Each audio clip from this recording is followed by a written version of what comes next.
warahmatullahi wabarakatuh. Nah, selamat siang. Pada hari ini kita melanjutkan kuliah hukum tata negara. Nah, salah satu dalam teori itu harus dipaparkan pertama istilah hukum tata negara di beberapa negara. Saya ambil contoh ada 5 negara tentang istilah HTN. Pertama di Prancis itu dikatakan right constitutional. Kemudian di Inggris constitutional law. Kemudian di Italia the right constitutional. Kemudian di Jerman Verfassungsrecht.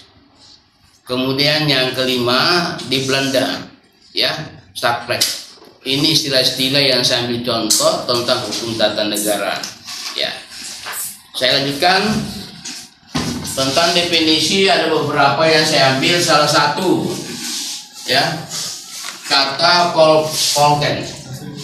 Definisi tentang hukum tata negara adalah hukum yang mengatur mengenai tata organisasi negara. Ya, dalam bahasa Belandanya dikatakan the tax organization. Kemudian kata Van der Pot bahwa hukum tata negara adalah peraturan yang menentukan badan-badan beserta kewenangannya. Jadi dalam itu apapun itu sesuai dengan konstitusi dibentuk dalam bentuk undang-undang. Lembaga apapun di Indonesia itu harus mempunyai dasar hukum tentang undang-undang baru bisa melaksanakan tugas dan fungsi kewenangan. Itu sudah diatur dalam hukum tata negara. Kemudian hubungannya satu sama lain serta hubungannya dengan individu warga negara dalam kegiatannya. Itu ya. Jadi ada 2 definisi. Pertama Paul Volken dengan Van der Pot. Saya lanjut. Ya.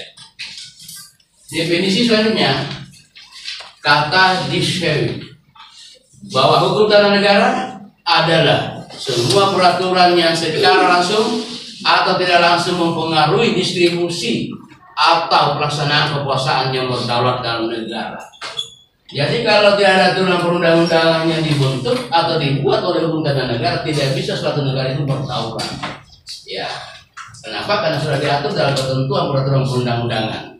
Kemudian kata ahli Profesor, ini definisi yang dari orang Indonesia, itu Muhammad Kusnardi dan Hairmai Ibrahim mengatakan bahwa hukum tata negara adalah sekumpulan peraturan hukum yang mengatur organisasi daripada negara. Jadi semua itu yang rambu-rambu tentang pelaksanaan apapun di suatu negara termasuk Indonesia harus dibuatkan peraturan-peraturan perundang-undangan. Yaitu apakah undang-undang atau peraturan perundang-undangan yang lain termasuk Undang-Undang Dasar 45 dan peraturan pemerintah.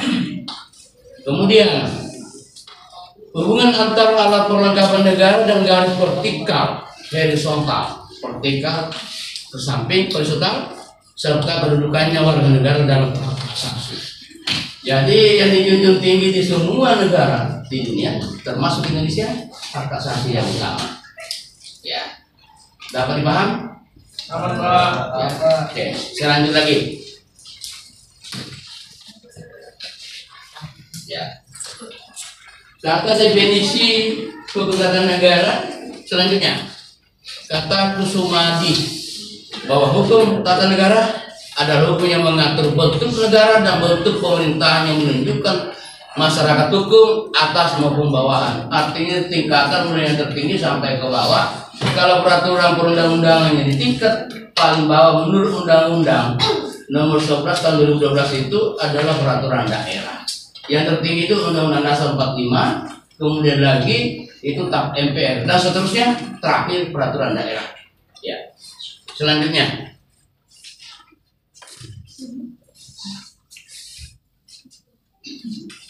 ini sudah masuk kepada materi objek hukum tata negara. Jadi objeknya itu sasarannya, kajiannya. Pertama adalah negara. Objek ya, jadi objek hukum tata negara itu adalah negara. Kalau tidak ada negara tidak mungkin. Tidak mungkin itu dibentuk suatu peraturan perundang-undangan menurut teori dalam negara ada 4 syarat suatu negara. Ya. Di sini dikatakan kalau dalam teori yang dulu itu ada 3, tapi di teori hukum tata negara ada 4 unsur negara. Pertama, definitif teritori, wilayah. Kemudian population, penduduk. Kemudian yang ketiga, government, itu pemerintahan, harus ada pemerintah. Kemudian lagi sovereignty. Dalam ilmu HTN berlaku doktrin legal fiction teori, yaitu bahwa suatu negara dianggap memiliki konstitusi sejak negara itu terbentuk. Jadi jangan kita berpikir bahwa negara Palestina itu tidak resmi secara de facto karena mempunyai presiden dan lembaga-lembaga negara yang ada di Palestina. Contoh itu ya. Tetapi de jure belum diakui PBB sebagai suatu negara. Inilah sementara diperjuangkan di seluruh dunia, termasuk Indonesia. Oke ya. Nah, di sini bahwa suatu negara dianggap memiliki konstitusi sejak negara itu terbentuk, baik melalui transfer out authority, artinya itu pemisahan. Kemudian lagi deklarasi, jelas dimanapun negara itu ada deklarasinya. Kemudian lagi proklamasi seperti di Indonesia. Indonesia itu kan dikenal proklamasi kemerdekaan kan 17 Agustus 1945. Kemudian lagi di sini revolusi dan kudeta, ada beberapa negara.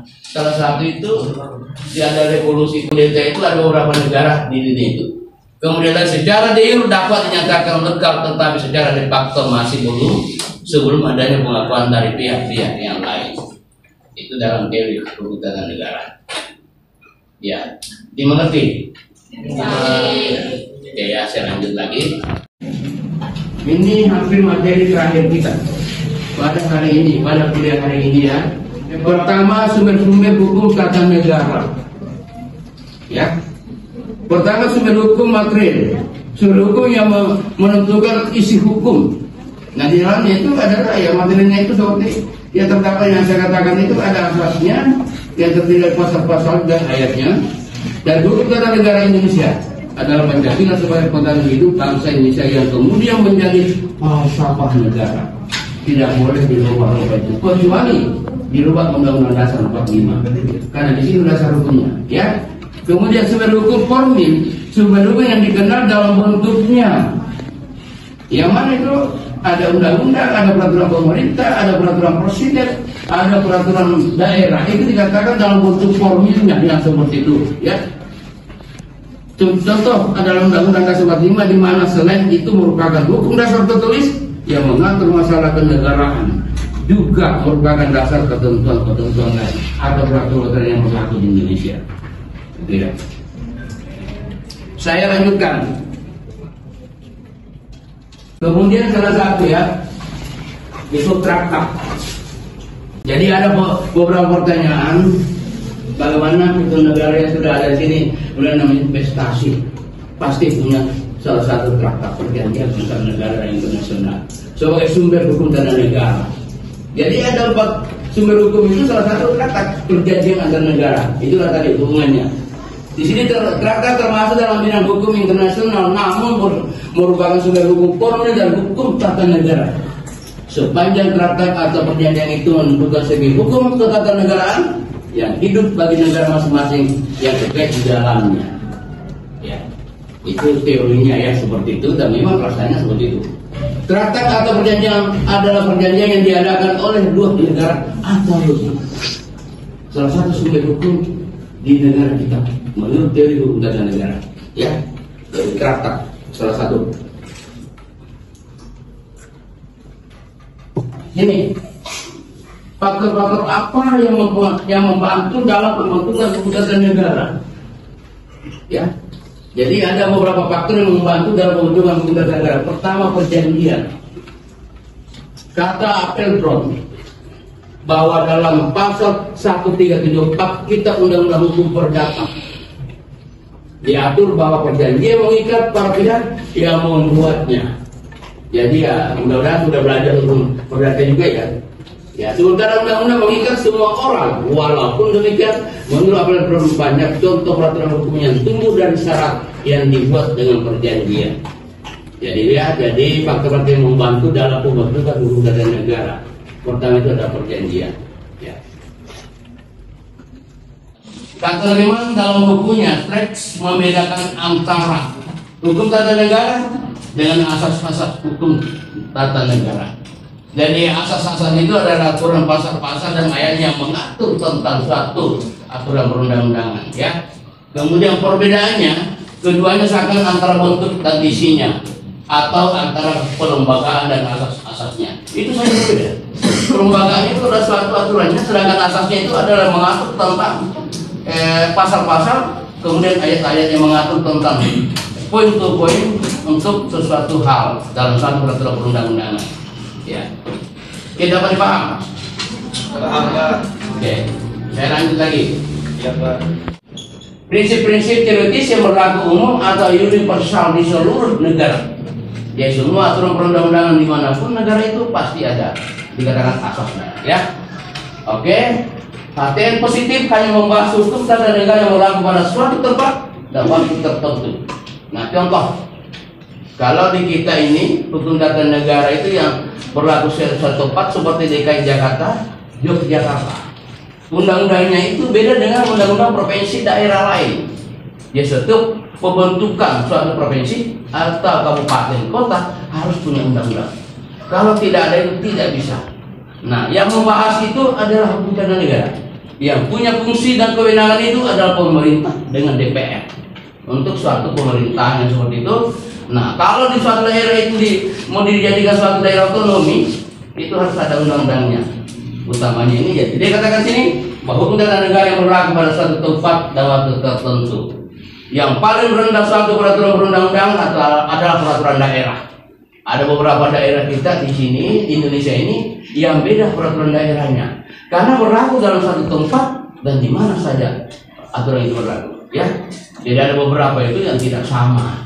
Itu salah satu dari hierarki ketatanegaraan kita itu ada perbedaan dari segi peraturan daerah. Ada beberapa buku yang saya bawa dalam teori itu ada dikatakan kedudukan hukum tata negara dalam suatu negara Indonesia, ya. Hukum tata negara sebagai ilmu dasar. Artinya HTN itu mendasari ilmu hukum lainnya. Dapat dilihat di sini. Di sini skema bagannya. Hukum tata negara itu karena dia merupakan dasarnya hukum administrasi apapun. Kemudian lagi hukum pidana, kemudian hukum perdata dan hukum acara. Pertanyaannya bagaimana kalau hukum-hukum yang lain? Pak, itu subsistem hukum. Tapi induknya itu adalah hukum tata negara. Contoh, hukum pemerintahan daerah, hukum Islam, atau hukum yang mengatur tentang hal itu, ya. Nah, semua itu adalah hukum tata negara induknya. Kalau dalam teori dia merupakan suatu itu adalah tulang belulangnya, sedangkan subsistem hukum yang lain adalah kulitnya atau dagingnya. Jadi dasar kerangka adalah hukum tata negara. Ya. Apakah itu perubahan atau amandemen atau namanya peraturan perundang-undangan yang baru?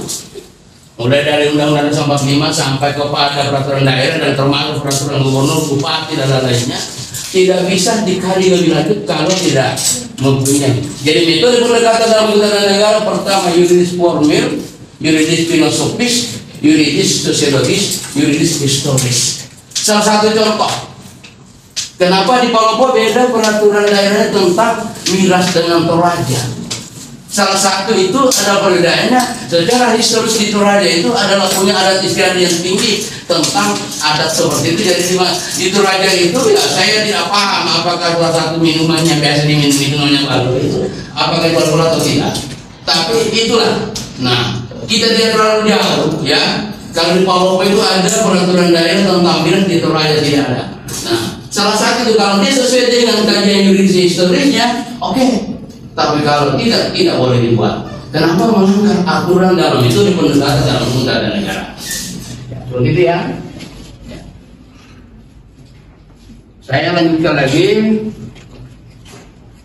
Dalam teori hukum tata negara itu juga ada dikenal hukum tata negara statis dan dinamis. Buku apapun Anda baca atau saudara-saudara baca tentang hukum tata negara pasti akan mendapatkan dikatakan hukum tata negara statis dan dinamis. Yang intinya apabila negara yang menjadi objek kajiannya berada dalam keadaan statis disebut artinya statis. Jadi kalau negara itu memang tidak bergerak karena tidak akan ada lagi namanya wilayah kecuali kalau dalam satu negara bisa membentuk negara lain sesuai dengan peraturan perundang-undangan. Contoh di Indonesia. Kalau umpama di Indonesia ini ada provinsi salah satu yang mau dibentuk dalam suatu negara atau pisah, cukup itu adalah amandemen Undang-Undang Dasar 45 salah satu pasal asasnya di dalamnya bahwa wilayah ini bukan negara NKRI lagi. Nah, seperti itu ya. Kemudian lagi, apabila negara yang menjadi objek kajiannya berada dalam keadaan bergerak disebut hukum tata negara dinamis. Nah, di sini atau arti dalam arti luas yang meliputi juga hukum administrasi negara. Dalam teori hukum administrasi negara itu adalah hukum pemerintahan. Jadi semua produk hukum tentang aturan perundang-undangan dibuat dan memberi kewenangan kepada hukum tata negara. Yang menjalankan itu adalah hukum administrasi negara. Dalam hal teori adalah hukum pemerintahan. Ya, seperti itu ya. Ada yang mau bertanya? Ya, Pak. Oh ya, silakan. Nama saya Arul. Ya. Singkat saya bertanya, Pak, ya. Dalam perancangan dan pembentukan undang-undang ada dikatakan sebagai naskah akademik. Ya. Nah, di dalam pembentukan undang-undang, Pak, itu diatur di dalam undang-undang nomor berapa, Pak? Begitu ya? Iya. Hanya itu saja. Iya, Ya. itu saja, Pak. Jadi kalau itu Undang-Undang Dasar 45 mau diamandemen sampai kepada peraturan daerah itu dasar hukumnya itu sudah jelas di sini. Salah satu bukunya ini dikatakan bahwa Undang-Undang Nomor 12 Tahun 2011 tentang tata urutan perundang-undangan di Indonesia. Nah, mungkin ada lagi mau ditanyakan lanjutannya seperti itu. Undang-undang nomor 12 dan nomor 12. Ya. Cukup itu saja, Pak. Cukup ya. Iya. Ya. Tapi di dalam Undang-Undang Nomor 12 Tahun 2011 itu tata urutannya itu supaya kalian bisa tahu. Pertama Undang-Undang Dasar 45, ya. Kemudian lagi TAP MPR. Selanjutnya itu undang-undang. Habis itu adalah Perpu, ya. Sesudah itu adalah peraturan pemerintah. Habis itu peraturan presiden dan peraturan daerah, provinsi dan kabupaten.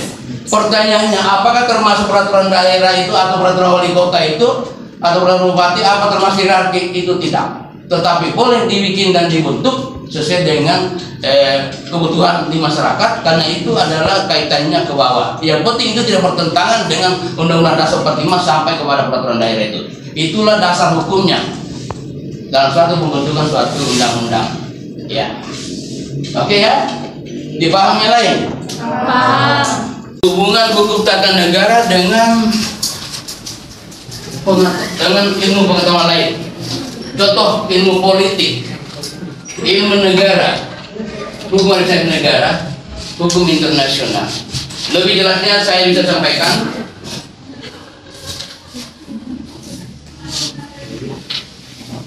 Hubungan tata negara, hukum tata negara dan ilmu politik serta ilmu sosial lainnya. Di sini, saudara, anak-anak saya, adik-adik saya dapat melihat hukum tata negara diumpamakan sebagai kerangka tulang belulangnya, sedangkan ilmu politik ibarat dengan dagingnya. Ya, artinya daging-dagingnya atau kulitnya seperti itu. Kemudian lagi organisasi negara sebagai hasil dari konstruksi sosial lembaga, ya. Kemudian sehingga tidak dapat lepas dari perih kehidupan masyarakat. Kemudian lagi ilmu sosial, sosiologi, ilmu sejarah, ilmu ekonomi, antropologi dan sebagainya, termasuk dengan subsistem hukum yang lainnya, itu sebagai penunjang bagi hukum tata negara. Nah, penunjang kalau mau dibikin satu peraturan perundang-undangan kan dikatakan tadi bahwa dia merupakan induk, sedangkan ada tadi metode pendekatannya ada 4. Nah, apapun itu dalam peraturan perundang-undangan itu mempunyai naskah akademik yang seperti tadi. Ya. Saya lanjutkan lagi ya. Nah, hukum tata negara dan ilmu negara hubungannya, ya. Ilmu negara adalah menyelidiki asas-asas pokok dan pengertian-pengertian pokok mengenai negara dan hukum tata negara. Jadi kalau tidak ada negara tidak mungkin ada produk hukum tata negara. Kenapa ya? Suatu negara mempunyai konstitusi yang tadi ada 4 unsurnya itu, salah satu adalah wilayahnya, penduduknya dan lainnya, ya. Kemudian ilmu negara merupakan ilmu pengantar bagi hukum tata negara dan HAM serta hukum internasional. Ya, seperti itu lagi. Kemudian ilmu negara yang diutamakan adalah nilai teoritis ilmiahnya. Karena itu negara tidak pernah berubah. Ya, wilayahnya tidak pernah berubah kecuali kalau suatu aturan yang tertinggi dalam suatu negara dia amandemen baru bisa berubah. Pertanyaannya itu ada beberapa mahasiswa yang di Masamba Ya rata-rata polisi mengatakan dengan tentara. Apakah negara Indonesia ini suatu saat bisa jadi negara jadi 3 atau 2? Boleh. Saya katakan alasannya apa? Amandemen Undang-Undang Dasar 45, salah satu asasnya atau pasalnya itu dimasukkan bahwa daerah ini, provinsi ini bukan MPR. Pertanyaannya lagi, apakah anggota MPR itu bisa merubah itu atau mau? Nah, kita sudah tahu bahwa anggota MPR itu ada 2. Pertama adalah DPR, kemudian adalah daerah, ya itu ya, utusannya daerah. Kemudian lagi selanjutnya, sedangkan ATN dan HAM adalah nilai praktis terkait dengan norma hukumnya, ya, dalam arti positif. Nah, Anda tahu ya, kalau berbicara norma hukum itu kan kita sudah tahu bahwa ada norma itu di Indonesia ada 4. Yang terakhir itu norma hukum. Nah, dari 4 norma itu dikatakan kaidah. Nah, kaidah itu ada 4 norma. Ya pasti kalian sudah paham lah. Yang pertama norma agama, kemudian norma apalagi kesusilaan, kesopanan, dan norma hukum yang terakhir. Norma hukum itulah yang dikatakan hukum positif. Yang di dalamnya ada asasnya yang terdiri dari pasal-pasal dan ayatnya itu. Kemudian perbedaannya pada objek kajiannya. Jadi berbeda itu hukum tata negara dengan HAM. Di mana perbedaannya? Kajiannya, objeknya yang mana? Ya, HTN objeknya negara dalam keadaan statis dan HAM dalam keadaan dinamis. Dinamis itu umpama ada suatu produk undang-undang. Kalau diadakan revisi, otomatis hukum negara itu akan berubah. Tidak usah terlalu jauh, minggu lalu saya sudah sampaikan melalui evaluasi hari ini. Salah satu itu bahwa Undang-Undang ASN nomor 5 tahun 2014 kan sudah direvisi dengan Undang-Undang nomor 20 tahun 2003. Nah, salah satu itu, ya. Nah, kalau sudah HTN merubahnya itu, otomatis hukum administrasi negara itu akan melakukan dan menjalankan tugas itu. Nah, salah satu yang saya katakan tadi, kalau dalam kedudukan hukum di Indonesia itu atau aturan hukum di Indonesia ya, peraturan undang-undang itu undang-undang itu adalah undang-undang spesialis darurat. Yang pertanyaannya minggu lalu sampaikan sama temannya, kebetulan hari ini enggak hadir. Jadi itu ya. Jadi itu undang-undang khusus.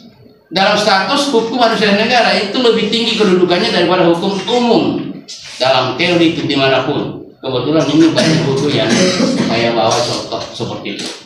Oke ya? Ya. Hubungan hukum tata negara dengan hukum internasional. Jadi saudara-saudara, adik-adik saya, bagaimana hubungan hukum tata negara dan hukum internasional? Pertama, hubungannya sama-sama cabang ilmu hukum publik. Itu hukum negara publik ya. Kemudian hukum tata negara mempelajari negara dalam struktur internalnya. Jadi itu kelembagaannya yang dimaksud, itu dikatakan unsur internalnya kelembagaan suatu negara. Dan hukum internasional mempelajari hubungan hukum antar negara secara eksternal. Nah, kita di Indonesia itu kan utamanya itu seluruh dunia itu hampir seluruh dunia itu kita mempunyai hubungan internasional dalam hal ini. Salah satu contoh itu ya beberapa negara kan kita sudah mempunyai hubungan internasional itu. Tidak mungkin contoh negara-negara di luar negeri itu seperti Amerika, tidak mungkin ada PT Freeport. Kemudian Cina, investasi tambangnya di beberapa daerah di Indonesia di provinsi ya. Salah satu adalah wilayah Sulawesi Tengah dengan wilayah Sulawesi Tenggara, termasuk Kalimantan. Nah, itu sudah ada ketentuannya tentang perjanjian. Kalau tidak ada perjanjian antar negara yang termasuk hukum internasional, tidak akan mungkin disingkat dalam sana. Kenapa melanggar? Nah, persetujuan tentang itu adalah melalui DPR. Kalau ada sesuatu hal yang mau dibentuk atau kesepakatan antar negara, persetujuan termasuk perang, ya. Oke. Jadi saya harapkan kalau tidak membaca buku banyak tidak bisa, ya. Jadi modalnya seorang dosen dan kalian ini hanya itu sumber ilmu itu adalah buku dan pengetahuan, ya. Karena sudah ditahu bahwa ilmu dan pengetahuan berbeda, serapannya berbeda, untuk didapatnya juga berbeda. Nah, kemudian lagi ya, apa tadi?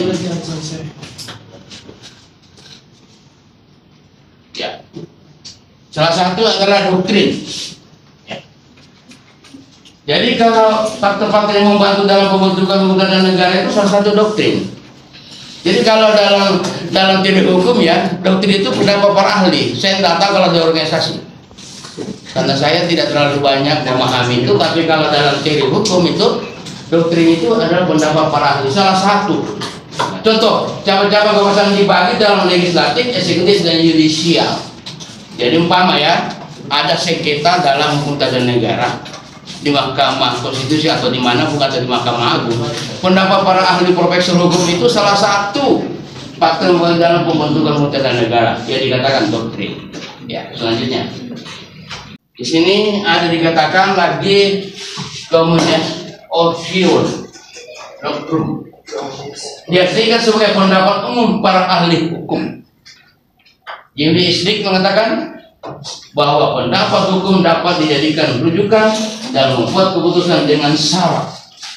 Pertama, ilmuwan yang bersangkutan dikenal dan diakui luas sebagai ilmuwan yang memiliki otoritas di bidangnya dan mempunyai integritas. Rata-rata ya, kalau ada kasus, kalau umpama masalah kasus sengketa masalah keuangan, pasti ahli dan ahli dari masalah ekonomi. Kemudian kalau masalah sengketa dari peraturan perundang-undang, pasti ahli dari hukum yang rata-rata profesor. Kemudian lagi, persoalan tersebut belum diatur dalam peraturan tertulis, memang, tapi para hakimnya meminta. Kemudian lagi, pendapat hukum dimaksud telah diakui keunggulannya dan diterima oleh umum. Nah, caranya apa? Mempunyai disiplin ilmu, kapasitasnya sebagai guru besar atau dokter yang ahli dalam bidang-bidang tertentu. Seperti itu. Jadi pada hari ini mungkin sampai di sini kita punya kuliah. Insya Allah minggu depan kita akan lanjutkan lagi lanjutan daripada hukum tata negara dengan judul yang berbeda atau lain. Jadi yang saya bisa sampaikan pada hari ini, mudah-mudahan adik-adik saya, anak-anak saya semua dapat mengerti dan memahami apa yang saya sampaikan pada hari ini. Ya. Dan saya ucapkan terima kasih atas kehadirannya. Wabillahi taufik. Assalamualaikum warahmatullahi wabarakatuh.